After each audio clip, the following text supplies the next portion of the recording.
জন্য মিক্স খাবার কিভাবে বানাবেন। আমি গোবর সার নিয়ে নিলাম কিছুটা, তারপরে আছে এই যে রাসায়নিক 10-26 এবং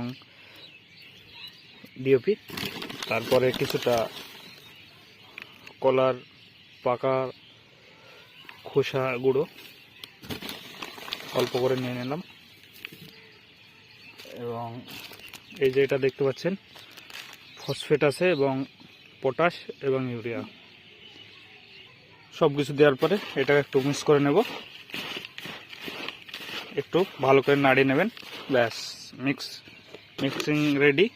এবার গাছে প্রয়োগ করে দিলাম।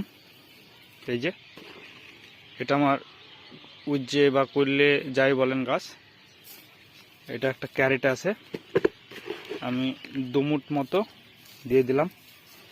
তারপরে কিছুটা মাটি হাত দিয়ে ঢেকে দিলাম, সারটা যাতে উপরে না থাকে, ব্যাস।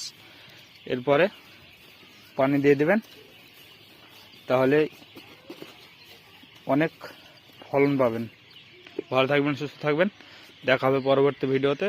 আর ভিডিওটা ভালো লাগে লাইক শেয়ার কমেন্ট করবেন এবং চ্যানেলটা সাবস্ক্রাইব করে রাখবেন।